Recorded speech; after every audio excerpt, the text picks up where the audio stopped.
Hello everyone, एक बार फिर से आप सभी का स्वागत है हमारे channel current affairs by Ravi पे। और ये है हमारी डेली करंट अफेयर्स की सीरीज़ जिसमें हम हर दिन most important top 12 current affairs को यहाँ पे डिस्कस करते हैं। आज की क्लास में हम बात करेंगे 11 दिसंबर 2025 के 12 मोस्ट इम्पॉर्टेंट न्यूज़ के बारे में। और फ्रेंड्स, हमारी क्लास की खासियत ये है कि हम ना सिर्फ करंट अफेयर्स पे फोकस करते हैं बल्कि हम रिवीजन पे भी बहुत ज़्यादा ध्यान देते हैं। ठीक है, साथ ही हम इस क्लास में आपको ये भी सिखाते हैं कि किस तरह से आपको करंट अफेयर्स को कनेक्ट और रिलेट करके याद करना होता है। ठीक है, तो अगर आप इनमें से किसी भी एग्जाम की तैयारी कर रहे हैं तो आप हमारी इस सीरीज़ को ज़रूर कंसीडर कर लीजिएगा करंट अफेयर्स में प्रिपरेशन के लिए। और अगर आप पहली बार हमारे चैनल को विजिट कर रहे हैं तो एटलीस्ट 10 से 15 दिन आप हमारी इस क्लास को करके देखिए।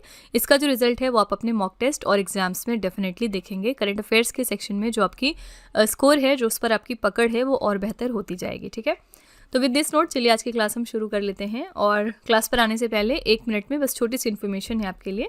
हमारी जो नवंबर मंथ की करंट अफेयर्स की ई बुक है 2025 के लिए, वो वेबसाइट पर आ चुकी है। साथ ही अगर आप पिछले 10 महीने के करंट अफेयर्स का ई बुक चाहते हैं जिसमें जनवरी से लेकर अक्टूबर 2025 तक के सारे इंपॉर्टेंट करंट अफेयर्स हों, तो ये वाली ब्रह्मास्त्र PDF भी आपको मिल जाएगी हमारी वेबसाइट www.ravibooks.pdf.com पर। ये एक छोटा सा सैम्पल है हमारी नवंबर मंथ की करंट अफेयर्स की ई बुक का। आप देख सकते हैं कि यहाँ पर हर क्वेश्चन को हमने किस तरह से वेल एक्सप्लेन किया है।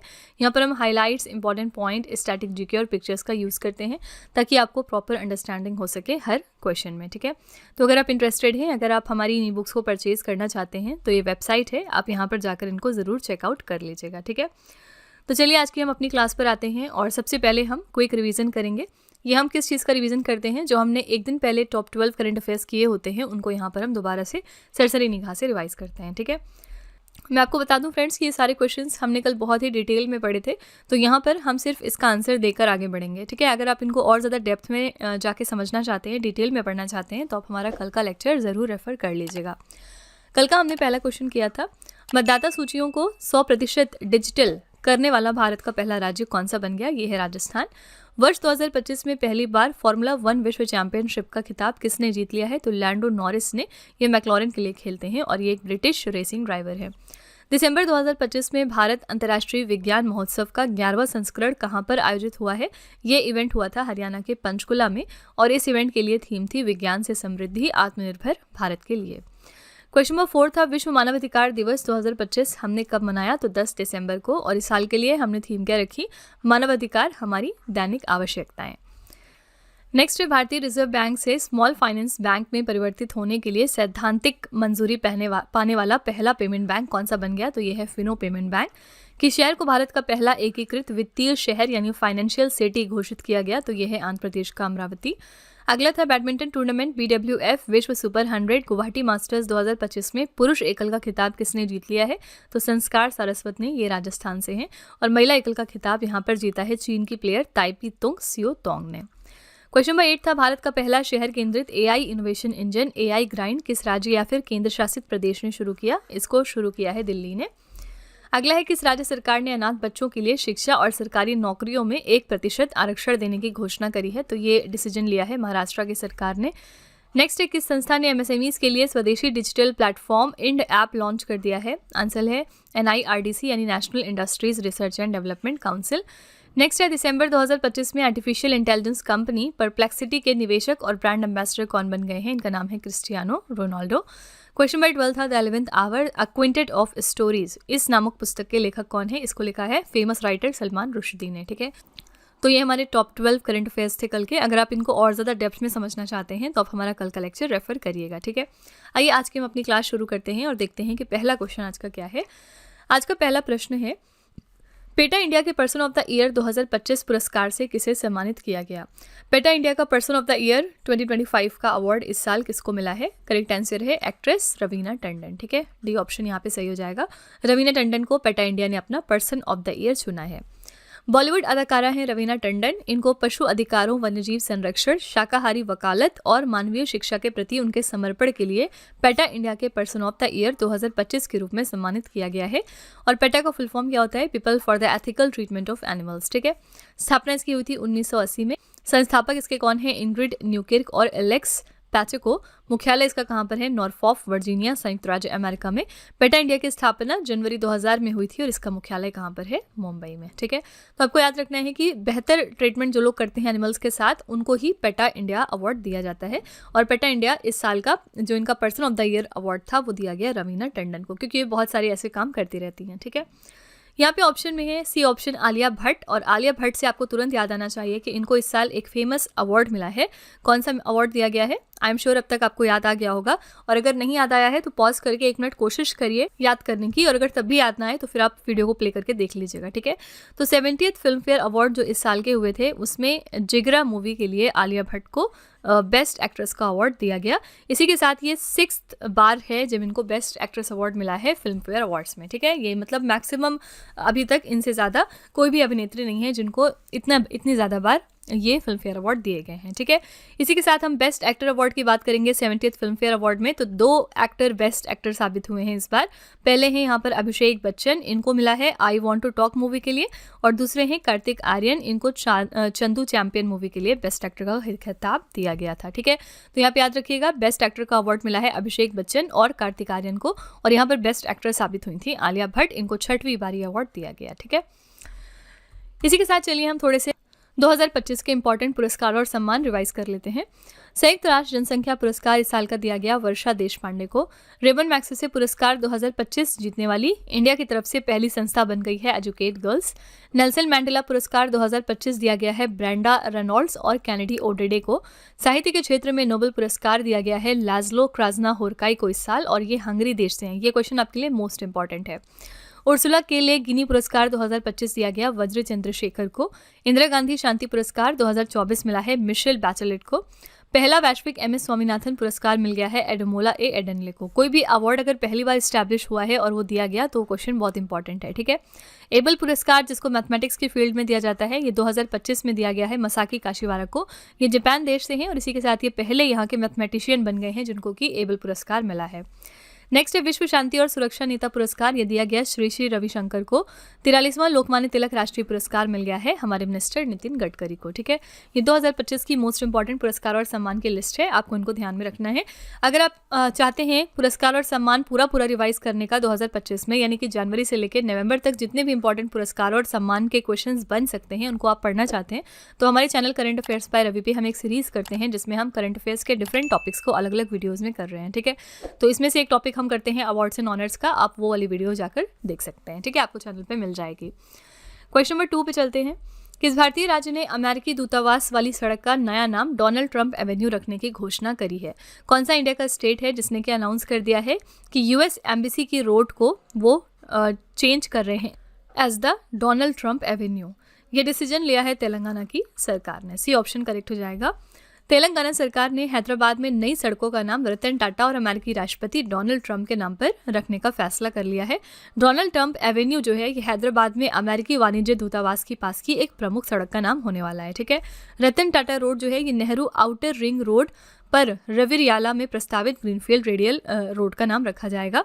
गूगल स्ट्रीट गूगल के आगामी सबसे बड़े कैंपस जो अमेरिका के बाहर है उसके पास वाली सड़क को गूगल स्ट्रीट नाम दिया जाएगा। ठीक है, आपको पता होगा ये क्वेश्चन हम ऑलरेडी पढ़ चुके हैं कि जो गूगल है इसका सबसे बड़ा AI डेटा हब कहाँ पर है? USA में है। ठीक है, और अब ये अपना 2nd नंबर का जो सबसे बड़ा AI डेटा हब है वो बना रहे हैं इंडिया में। ठीक है, तो यहाँ पे याद रखिएगा कि इनका जो दूसरा ओवरऑल सबसे बड़ा कैंपस और इंडिया के अंदर सबसे बड़ा कैंपस जो है वो उसका नाम गूगल स्ट्रीट रखा जाएगा, उसके पास वाली सड़क का नाम। ठीक है, अन्य नाम माइक्रोसॉफ्ट रोड और विप्रो जंक्शन जैसे नामों का भी प्रस्ताव अभी है। ठीक है, तो यहाँ पे याद रखिएगा कि जो US एम्बेसी वाली रोड है इसका नाम डोनाल्ड ट्रंप एवेन्यू रखा जा रहा है तेलंगाना की सरकार के द्वारा। ठीक है, डोनाल्ड ट्रंप को इस साल का एक इंपॉर्टेंट प्राइज दिया गया है, अभी हमने 2 दिन पहले पढ़ा था, फीफा पीस प्राइज। ठीक है, फीफा पीस प्राइज 2025 इस साल दिया गया US प्रेसिडेंट डोनाल्ड ट्रंप को। क्वेश्चन नंबर 3 है, दिसंबर 2025 में इंटरनेशनल बिग कैट अलायंस का 19वां सदस्य कौन बन गया है? इंटरनेशनल बिग कैट अलायंस का 19th मेंबर नेशन कौन सा बना है? इसका नाम है रशिया। ठीक है, डी ऑप्शन करेक्ट हो जाएगा। रूस अंतर्राष्ट्रीय बिग कैट अलायंस में 19वें सदस्य के रूप में शामिल हो गया है, जिससे लुप्तप्राय बड़ी बिल्लियों की रक्षा के लिए भारत के नेतृत्व वाले वैश्विक प्रयासों को मजबूती मिल गई है। अंतर्राष्ट्रीय बिग कैट अलायंस की बात करेंगे तो ये जो समूह है ये बड़ी बिल्लियों के संरक्षण के लिए पहला वैश्विक गठबंधन है। इसकी स्थापना हुई थी 9 अप्रैल 2023 को। आधिकारिक इसको दर्जा मिला था 23 जनवरी 2025 से संधि आधारित अंतर सरकारी संगठन का स्टेटस मिला है। मुख्यालय इसका कहाँ पर है? भारत में। संस्थापक सदस्य देश इसके कौन कौन से हैं? निकारागुआ, इस्वातिनी, भारत, सोमालिया और लाइबेरिया। ठीक है, 7 बड़ी बिल्लियों का वैश्विक संरक्षण। कौन कौन सी बिल्लियां हैं जिनको ये संरक्षित करते हैं? तो बाघ, शेर, तेंदुआ, हिम तेंदुआ, चीत, जैगुआर और प्यूमा। ठीक है, तो आपको याद रखना है कि इसको ज्वाइन करने वाला 19th नेशन हाल ही में बना है रशिया। इसी के साथ पिछले दिनों इसी साल 2025 में हमने देखा है कि IUCN को ज्वाइन कर लिया है एक देश ने जिसका नाम है तुवालू। ठीक है, और इसी के साथ तुवालू IUCN का 90th मेंबर नेशन बना है। ठीक है, तो कोई भी जो बड़ी ऑर्गेनाइजेशंस होती हैं अगर उसमें कोई कंट्री ज्वाइन कर रही है या इन हो रही है, आउट हो रही है, तो वो चीज़ आपको ध्यान में रखनी होती है। ठीक है, IUCN क्या है? International union for conservation of nature. इसको हाल ही में ज्वाइन कर लिया है तुवालू ने और ये इसका 90 नंबर का सदस्य देश बन गया है। क्वेश्चन नंबर 4 पे चलते हैं। भारत का दूसरा और राजस्थान का पहला अंतर्राज्यीय बाघ स्थानांतरण किस टाइगर रिजर्व में किया जा रहा है? इंडिया का ये सेकेंड ऐसा इंटरस्टेट टाइगर ट्रांसलोकेशन है और राजस्थान का पहला है। ये किस टाइगर रिजर्व में हो रहा है राजस्थान के? आपको ये बताना है। करेक्ट आंसर हो जाएगा रामगढ़ विषधारी टाइगर रिजर्व। ठीक है, यहाँ पे जितने भी ऑप्शंस आपको दिए गए, रणथंभौर, सरिस्का, मुकुंदरा हिल्स, ये सारे के सारे जो है कहाँ पर हैं? राजस्थान में ही है। करेक्ट आंसर यहाँ पर क्या है? Ramgarh Vishdhari tiger reserve. Options आपको इस तरह क्यों दिए गए? ताकि आप कंफ्यूज हो जाएं। ठीक है, यहाँ पे इसके फैक्ट्स देखते हैं थोड़े। पेंच टाइगर रिजर्व मध्य प्रदेश से एक बाघिन को रामगढ़ विषधारी टाइगर रिजर्व बूंदी में स्थानांतरित किया जा रहा है। ये राजस्थान का पहला अंतर्राज्यीय स्थानांतरण होने वाला है और भारत का दूसरा ऐसा अंतर्राज्यीय बाघ स्थानांतरण होगा। पहला कहाँ पर हुआ था? 2018 में मध्य प्रदेश से उड़ीसा के सतकोशिया टाइगर रिजर्व में किया गया था, जो टोटली फेल हो गया था। ठीक है, रामगढ़ विषधारी टाइगर रिजर्व में बाघों की संख्या को बढ़ाना और जीन विविधता को मजबूत करना इसका प्रमुख उद्देश्य है। ठीक है, तो यहाँ पे करेक्ट आंसर हो जाएगा C option, Ramgarh Vishdhari tiger reserve. देखिए, अब ऐसे तो बहुत सारा स्टैटिक जीके होता है कि अलग अलग टाइगर रिजर्व्स हैं, बहुत सारे टाइगर रिजर्व्स हैं, फिर बहुत सारी आपकी साइट्स होती हैं, रामसर साइट्स है ना, तो आप कितने याद रखेंगे? ओशंस हैं, माउंटेन्स हैं, लेकिन आपको ये बस याद रखना है कि कोई भी जो हमारी स्टैटिक चीज़ है अगर वो करंट का हिस्सा बन जाती है, करंट अफेयर्स का, तो वहाँ से आपसे स्टैटिक जीके का क्वेश्चन भी पूछ लिया जाएगा। ठीक है, अब हो सकता है कि एग्जाम में आपसे ये क्वेश्चन ना पूछ के सिंपली ये पूछा जाए कि रामगढ़ विषधारी टाइगर रिजर्व जो आजकल चर्चे में था ये कौन से स्टेट में लोकेटेड है, तो आपका आंसर हो जाएगा राजस्थान। ठीक है, तो एग्जामिनर को भी पता है कि स्टैटिक जीके पूरा एक ओशन है, बड़ा समुद्र है, इसको आप कितना ही याद रख पाएंगे, तो जो भी चीज़ें करंट अफेयर्स का हिस्सा बनेंगी आपको बस वही चीज़ ज़्यादा ध्यान से पढ़नी है। ठीक है, एनीवेज वापस क्वेश्चन पे आते हैं और यहाँ पर हम ये देखेंगे कि अभी हाल ही में एक डिसीजन आया था सेंट्रल गवर्नमेंट का, जिसमें इन्होंने डिसाइड किया है कि बोत्सवाना जो देश है वहाँ से हम 8 चीता ला रहे हैं और इनको हम कहाँ पर रखेंगे? कूनो नेशनल पार्क में। ठीक है, इसी मंथ दिसंबर में ये ऑनगोइंग प्रोजेक्ट है। ठीक है, तो याद रखिएगा जो 8 जो चीता हैं इनको लाया जा रहा है बोत्सवाना देश से अंडर प्रोजेक्ट चीता और इनको हम रखेंगे कूनो नेशनल पार्क में। कूनो नेशनल पार्क कहाँ पर है? मध्य प्रदेश में। ठीक है, क्वेश्चन नंबर 5 पे चलेंगे। फुटबॉल को बढ़ावा देने के लिए किस राज्य सरकार ने प्रोजेक्ट महादेव की शुरुआत करी है? प्रोजेक्ट महादेव किस स्टेट गवर्नमेंट ने लॉन्च किया है फुटबॉल को प्रमोट करने के लिए? करेक्ट आंसर हो जाएगा सी ऑप्शन, यहाँ पर महाराष्ट्र। ठीक है, महाराष्ट्र सरकार ने फुटबॉल लेवल को बेहतर बनाने के लिए प्रोजेक्ट महादेव की शुरुआत कर दी है। इस योजना के तहत महाराष्ट्र राज्य के अलग अलग इलाकों से 30 लड़कों और 30 लड़कियों को चुना गया है। इन्हें 5 साल की फुल स्कॉलरशिप दी जाएगी। इसके अलावा कोचिंग, पढ़ाई, पोषण उपकरण और मेंटल स्ट्रेंथ ट्रेनिंग भी मिलेगी। ठीक है, तो ये जो प्रोजेक्ट महादेव है ये किस स्टेट गवर्नमेंट का है? महाराष्ट्र का। पर्पस क्या है? फुटबॉल को अपने राज्य में प्रमोट करना। ठीक है, महाराष्ट्र की बात करेंगे तो महाराष्ट्र भूषण जो अवार्ड है ये बहुत ज़्यादा वनडे एग्जाम में पूछा जाता है। 2025 के लिए हम अगर विनर की बात करेंगे तो महाराष्ट्र भूषण अवार्ड इस साल दिया गया है स्कल्प्टर राम सुतार को। कौन है ये वही है जिन्होंने स्टैचू ऑफ यूनिटी को डिज़ाइन किया था। ठीक है, तो राम सुतार विनर है महाराष्ट्र भूषण अवार्ड 2025 के लिए। क्वेश्चन नंबर 6 पे आते हैं। दिसंबर 2025 में इंडिगो एयरलाइन बड़े पैमानों पर उड़ानों में व्यवधान, देरी और रद्दीकरण के कारण चर्चे में रही। इंडिगो के वर्तमान मुख्य सीईओ कौन है? इंडिगो एयरलाइन आजकल बहुत ज़्यादा चर्चे में है। क्यों? क्योंकि उनकी बहुत सारी flights back to back cancel हो रही हैं। किसी में डिले देखा गया, किसी में कैंसिलेशन हुआ या फिर कोई सी फ्लाइट डिसरप्ट हुई है। ठीक है, तो आपसे पूछा जा रहा है कि जो इंडिगो एयरलाइन है उसके प्रेजेंट में सीईओ कौन है? इसके सीईओ हैं पीटर एल्बर्ट्स। ठीक है, ये हैं इनके सीईओ। तो दिसंबर 2025 में इंडिगो एयरलाइन ने उड़ानों में बड़े पैमानों पर देरी, रद्दीकरण और व्यवधान का सामना किया, जिसमें सैकड़ों उड़ानें रद्द की गई और हजारों यात्री इससे प्रभावित हुए हैं। तो DGCA यानी नगर विमानन महानिदेशालय ने इस परिचालन संकट के लिए इंडिगो के CEO पीटर एल्बर्ट्स को कारण बताओ नोटिस जारी कर दिया है, जिसमें परिचालन विफलताओं, स्टाफ कमियों और नए क्रू नियमों पर सवाल उठाए गए। ठीक है, तो यहाँ पे करेक्ट आंसर है पीटर एल्बर्ट्स। ये प्रेजेंट में CEO हैं इंडिगो के लिए। ठीक है, अच्छा, एक रैंकिंग रिलीज होती है हर साल स्काई ट्रैक्स की। ठीक है, ये बेसिकली आपकी जो स्काई से रिलेटेड यानी जो एयरलाइन, एयरपोर्ट, इससे रिलेटेड रैंकिंग है वो जारी करता है। स्काई ट्रैक्स 2025 की बात करेंगे तो दुनिया की बेस्ट एयरलाइन कौन सी साबित हुई है, इसका नाम याद रखिएगा, ये है कतर एयरवेज। ठीक है, ये बेस्ट एयरलाइन साबित हुई है पूरे दुनिया की। स्काई ट्रैक्स के जो क्वेश्चन हैं वो एग्जाम में पूछे जाते हैं, इसलिए मैंने सोचा आपको एक बार रिवाइज करवा दूँ। क्वेश्चन नंबर 7 पे चलते हैं। अखिल भारतीय फुटबॉल महासंघ सुपर कप 2025 और 26 का खिताब किस टीम ने जीत लिया है? कौन सी टीम है जिसने जीता all India football federation super cup 2025-26 title? इसके लिए विनर इस साल रहे FC गोवा। बी ऑप्शन आपका करेक्ट हो जाएगा। FC गोवा ने फातोरडा के जवाहरलाल नेहरू स्टेडियम में ईस्ट बंगाल FC को 0-0 के स्कोर के बाद पेनल्टी शूटआउट में 6-5 से हराकर रिकॉर्ड तीसरा AIFF सुपर कप खिताब जीत लिया है। शीर्ष गोल्ड का स्कोर मिला है कोल्डो ओबिएटा को। ये केरल ब्लास्टर्स के लिए खेलते हैं, 3 गोल इन्होंने किए थे। AIFF सुपर कप का छठा संस्करण और अखिल भारतीय फुटबॉल महासंघ द्वारा आयोजित राष्ट्रीय नॉकआउट फुटबॉल प्रतियोगिता का 44वां सीजन था। ठीक है, तो आपको याद रखना है इसमें विनर कौन था, FC गोवा, और इन्होंने किसको हराकर ये जीता है, तो ईस्ट बंगाल FC को। ठीक है, करेक्ट आंसर है बी ऑप्शन। यहाँ पे ऑप्शन में है मोहन बगान, और अगर हम 2025 में देखेंगे तो मोहन बगान ने कौन सी एक इंपॉर्टेंट ट्रॉफी जीती थी? इन्होंने इस साल का इंडियन सुपर लीग जीत लिया है। ठीक है, इंडियन सुपर लीग के विनर्स थे इस साल मोहन बगान, और इन्होंने किसको हराकर जीता था? तो बेंगलुरु FC को इन्होंने हराया था इस इवेंट में। ठीक है, क्वेश्चन नंबर 8 है। किस शहर में स्क्वैश विश्व कप 2025 का आयोजन किया जाएगा? स्क्वैश वर्ल्ड कप 2025 कहाँ पर ऑर्गेनाइज हो रहा है? करेक्ट आंसर है भारत के चेन्नई शहर में। ठीक है, तो भारत लगातार तीसरी बार इस टूर्नामेंट की मेजबानी कर रहा है। ये टूर्नामेंट जो है वो 9 से लेकर 14 दिसंबर 2025 तक एक्सप्रेस एवेन्यू मॉल और इंडियन स्क्वैश एकेडमी में आयोजित किया जाएगा। नोट यहाँ पर लिखा है कि वर्ष 2023 में मिस्र ने मलेशिया को हराकर स्क्वैश विश्व कप खिताब जीता था, जबकि भारत तीसरे स्थान पर रहा था। ठीक है, तो ये जो है लगातार तीसरी बार होगा जब ये टूर्नामेंट भारत में ऑर्गेनाइज किया जाएगा। ठीक है, तो इस साल ये कहाँ पर हो रहा है? इंडिया के चेन्नई शहर में। ठीक है, ऑप्शन में है यहाँ पर कुआलालंपुर मलेशिया, और ये किस इंपॉर्टेंट इवेंट को इस साल होस्ट कर रहे हैं? याद रखिएगा एशियान को। ठीक है, एशियान का भी 46वां जो समिट था वो यहाँ पर हुआ था, साथ ही जो 47वां सेशन था वो भी यहीं पर हुआ अक्टूबर मंथ में। और थीम क्या रखी गई थी इस साल के लिए एशियान की? तो इंक्लूसिविटी एंड सस्टेनेबिलिटी। ये सब हमने बहुत बार ऑलरेडी अपने क्वेश्चंस में रिवाइज किया हुआ है। ठीक है, sustainability, inclusivity and sustainability theme थी। साथ ही एशियान से रिलेटेड एक इंपॉर्टेंट करंट अफेयर्स हम क्या जानते हैं? अभी तक एशियान में सिर्फ 10 मेंबर नेशंस हुआ करते थे, लेकिन इसी साल एक देश है जिन्होंने इसको ज्वाइन कर लिया है, इसका नाम है टिमोर लेस्टे। इसी के साथ अब आसियान में 11 सदस्य देश हो गए हैं। ठीक है, आपसे एग्जाम में पूछा जा सकता है कि कौन सा लेटेस्ट सदस्य देश है आसियान का? करेक्ट आंसर हो जाएगा आपका टिमोर लेस्टे। ठीक है, एशियान के हेडक्वार्टर की बात करेंगे तो हेडक्वार्टर इसका कहाँ पर है? इंडोनेशिया के जकार्ता में। ठीक है, क्वेश्चन नंबर 9 पे चलते हैं। दिसंबर 2025 में इंदिरा गांधी राष्ट्रीय कला केंद्र में Bharat that is India reclaiming our real identity नामक पुस्तक का विमोचन हुआ है। इस पुस्तक को किसने लिखा है? ये बुक रिलीज हुई है हाल ही में। आपको बताना है कि इसके राइटर कौन है। इसको लिखा है अभिजीत जोग ने। A option. ठीक है, तो Bharat that is India reclaiming our real identity नामक पुस्तक के लेखक हैं अभिजीत जोग।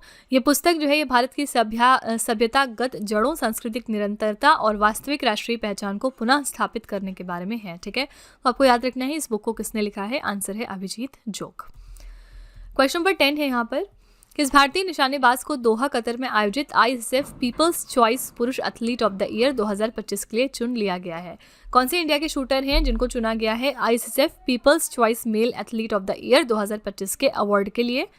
यहाँ पे करेक्ट आंसर हो जाएगा ए ऑप्शन, जोरावर सिंह संधू। ठीक है, ये इंडिया के शूटर हैं जिनको कि चुन लिया गया है ISSF people's choice male athlete of the year के लिए। भारतीय निशानेबाज हैं जोरावर सिंह संधू, और इनको दोहा कतर में आयोजित ISSF पीपल्स चॉइस पुरुष एथलीट ऑफ द ईयर 2025 के अवार्ड के लिए चुना गया। उन्हें ये पुरस्कार दोहा में ISSF विश्व कप फाइनल 2025 के उद्घाटन समारोह में प्रदान किया गया। 48 वर्ष के हैं ये, और इन्होंने 2025 के ISSF शॉटगन विश्व चैंपियनशिप में कांस्य पदक जीता है। ठीक है, करेक्ट आंसर है A option, Zorawar Singh Sandhu. ISSF का जो हेडक्वार्टर है वो कहाँ पर है? ये है म्यूनिक, जर्मनी में। ओके, क्वेश्चन नंबर 11 है, जनवरी 2026 में प्रधानमंत्री नरेंद्र मोदी द्वारा परीक्षा पे चर्चा का 9वां संस्करण आयोजित किया जाएगा। इसका पहला संस्करण किस वर्ष में आयोजित किया गया था? परीक्षा पे चर्चा का 9th एडिशन ऑर्गेनाइज होगा प्राइम मिनिस्टर मोदी जी के द्वारा अगले साल जनवरी 2026 में, यानी अगले महीने। इसका जो पहला एडिशन था वो किस साल में ऑर्गेनाइज किया गया था? आंसर है बी ऑप्शन 2018 में। ठीक है, परीक्षा पे चर्चा का 9वां संस्करण जनवरी 2026 में आयोजित होगा, जहां प्रधानमंत्री मोदी जी छात्रों, अभिभावकों और शिक्षकों के साथ परीक्षा तनाव, तैयारी और व्यक्तिगत विकास पर चर्चा करेंगे। ये शिक्षा मंत्रालय द्वारा माय गवर्नमेंट के सहयोग से आयोजित किया जाता है। ठीक है, तो ये इस साल इसका 9वां संस्करण होने वाला है। पहली बार ये कब ऑर्गेनाइज किया गया था? 2018 में। ये बात आपको याद रखनी है। ठीक है, आज का आखिरी प्रश्न है, किस राज्य ने पीएम कुसुम और राज्य योजनाओं के तहत 30 दिनों में 45,911 ऑफ ग्रिड सौर पंप स्थापित करने का गिनीज वर्ल्ड रिकॉर्ड बना लिया है? कौन सा स्टेट है जिसने कि हाल ही में गिनीज वर्ल्ड रिकॉर्ड बनाया, जिसके अंतर्गत इन्होंने 45,911 जो ऑफ ग्रिड सोलर पंप्स थे उनको इंस्टॉल किया 30 दिन के अंदर अंदर? कौन सी योजना के तहत? पीएम कुसुम और कुछ और स्टेट स्कीम्स के अंतर्गत। करेक्ट आंसर हो जाएगा ए ऑप्शन महाराष्ट्र। ये रिकॉर्ड बनाया है महाराष्ट्र की सरकार ने। ये रिकॉर्ड मागेल त्याला और सौर कृषि पंप योजना और पीएम कुसुम योजना के कंपोनेंट बी के तहत हासिल किया गया, जहां 35,000 पंप के बेंचमार्क को पार करते हुए 45,911 पंप लगाए गए। पीएम कुसुम योजना बहुत ही फेमस एक स्कीम है सेंट्रल गवर्नमेंट की। इसका फुल फॉर्म क्या होता है? प्रधानमंत्री किसान ऊर्जा सुरक्षा एवं उत्थान महाअभियान, और इसकी जो शुरुआत है वो फरवरी 2019 में हुई थी। उद्देश्य क्या है? किसानों को सौर ऊर्जा से सिंचाई पंप प्रदान कर बिजली और डीजल पर इनकी जो निर्भरता है उसको कम करना। ठीक है, तो यहाँ पे याद रखिएगा कि इसके अंतर्गत गिनीज वर्ल्ड रिकॉर्ड बना लिया है महाराष्ट्र की सरकार ने। ठीक है, इसी के साथ अगर आपसे एग्जाम में कभी पूछा जाए कि इंडिया का पहला जो 24/7 सोलर पावर्ड विलेज है, यानी यहाँ पर जो पावर आती है, लाइट आती है, इलेक्ट्रिसिटी आती है, वो सोलर पावर्ड है, यानी सौर ऊर्जा से संचालित पहला विलेज 24/7 कौन सा है? तो ये आपका है मोढेरा। इसका नाम आपको याद रखना है। ठीक है, मोढेरा कहाँ पर है? गुजरात स्टेट में। इसी के साथ आपसे अगर पूछा जाए कि पहला इंडिया का सोलर बॉर्डर्ड विलेज कौन सा है, तो आपका करेक्ट आंसर क्या हो जाएगा? करेक्ट आंसर है यहाँ पर मसाली, और ये भी गुजरात में लोकेटेड है। ठीक है, ये आपका 2024 का करंट अफेयर्स है, ये 2022 का करंट अफेयर्स है। ये खैर स्टैटिक जीके में भी पूछा जाता है, क्योंकि मैंने आपको बताया कि कोई भी चीज़ अगर पहली बार होगी तो वो इटसेल्फ इतिहास के पन्नों में लिखी जाती है। ठीक है, तो फ्रेंड्स ये थे हमारे आज के most important top 12 current affairs, और आई रियली होप कि आपको हमारी क्लास पसंद आई होगी। हमेशा की तरह लास्ट में हम आपके लिए एक छोटा सा टेस्ट रखते हैं 3 क्वेश्चंस का, ताकि आप खुद को एनालाइज कर सकें। आइए देखते हैं कि आज के आपके 3 क्वेश्चंस कौन से हैं। पहला क्वेश्चन है, दिसंबर 2025 में इंटरनेशनल बिग कैट अलायंस का 19वां सदस्य कौन सा बन गया है? दूसरा प्रश्न है, फुटबॉल को बढ़ावा देने के लिए किस राज्य सरकार ने प्रोजेक्ट महादेव की शुरुआत करी है? और तीसरा प्रश्न है, अखिल भारतीय फुटबॉल महासंघ सुपर कप 2025 और 26 का खिताब किस टीम ने जीत लिया है? ठीक है, तो ये 3 क्वेश्चंस आपके लिए हैं एज अ होमवर्क। इनका जो जवाब है वो आपको कमेंट में जाके लिखना है। और इसी के साथ फ्रेंड्स हमारी क्लास यहाँ पर एंड होती है। आई रियली होप कि हमारी क्लास आपको पसंद आई होगी। आप अपना फीडबैक कमेंट में ज़रूर लिखिएगा। साथ ही अगर आपका कोई भी सजेशन है तो वो भी आप कमेंट में लिख सकते हैं, हम उसको डेफिनेटली रिव्यू करेंगे। ठीक है, तो इसी तरह के बेस्ट क्वालिटी कंटेंट और अच्छी प्रिपरेशन के लिए हमारे चैनल के साथ जुड़े रहिए। मिलते हैं अगली क्लास में एक और इम्पॉर्टेंट टॉपिक के साथ। Till then stay tuned. Thank you so much for watching. Also don't forget to like, share and subscribe our channel. Friends, यहाँ पे वीडियो को एंड करने से पहले मैं आपको एक छोटी सी इन्फॉर्मेशन दे दूँ कि अगर आप इंग्लिश मीडियम में ज़्यादा कंफर्टेबल हैं, यानी कि अगर आप करंट अफेयर्स को और स्टैटिक जीके को इंग्लिश मीडियम में पढ़ना प्रेफर करते हैं, तो इसके लिए आप हमारे चैनल रवि अदिति क्लासेस को सब्सक्राइब कर सकते हैं। इसके अलावा अगर आपको बुक्स चाहिए प्रिंटेड फॉर्मेट में, तो ये आपको मिल जाएगी हमारी वेबसाइट www.raviaditipublication.com पर, और ये आपके घर तक भी डिलीवर की जाएंगी। तो फिलहाल आपके लिए हमने लॉन्च किया है जीएस का 1 लाइनर 25,000 प्लस एग्जाम फैक्ट का बुक, जहाँ पर सभी इंपॉर्टेंट क्वेश्चंस को हमने कवर किया है। साथ ही यहाँ पे आपको जनरल साइंस, जीके और एनसीईआरटी के नोट्स वगैरह भी मिल जाएंगे। इसके अलावा अगर आपको ई बुक्स चाहिए तो ये आपको ईमेल के थ्रू इंस्टेंटली डिलीवर की जाएगी, और ये मिलेगी आपको हमारी वेबसाइट www.ravibooks.pdf.com पर। तो यहाँ पर आप देख सकते हैं कि जनवरी से लेकर मई, यानी कि लास्ट 5 मंथ का करंट अफेयर्स का ई बुक हमने लॉन्च किया है आपके लिए। इसके अलावा मंथली और ईयरली ई बुक्स भी मिल जाएंगी। साथ ही 11,000 प्लस जीके जीएस का बुक भी आपके लिए अवेलेबल किया गया है। ठीक है, तो अगर आपको इनमें से कोई भी ई बुक चाहिए तो इस वेबसाइट पर जाके आप इनको परचेज कर सकते हैं। साथ ही ये हमारा मोबाइल एप्लीकेशन है जिसका नाम है रवि स्टडी ऐप। अगर आपको इस वीडियो का फ्री पीडीएफ चाहिए तो आप यहाँ पर जाके इसको डाउनलोड कर सकते हैं। इस एप्लीकेशन में और भी चीज़ें हैं आपके लिए, जैसे कि जीएस की टेस्ट सीरीज़, करंट अफेयर्स के नोट्स, यूट्यूब के वीडियो नोट्स, करंट अफेयर्स की ई बुक्स, जीके जीएस की ई बुक्स एटसेट्रा। ठीक है, तो आप इस एप्लीकेशन को डाउनलोड करके फर्दर एक्सप्लोर कर सकते हैं। और सभी वीडियोस और ई बुक से रिलेटेड जो अपडेट्स हैं वो आपको मिलेगी हमारे Telegram channel current affairs by Ravi पर। तो इसको भी आप ज़रूर ज्वाइन कर लीजिएगा, जिससे कि आप हमारे सारे न्यू लॉन्चेस से अपडेटेड रहें। ठीक है।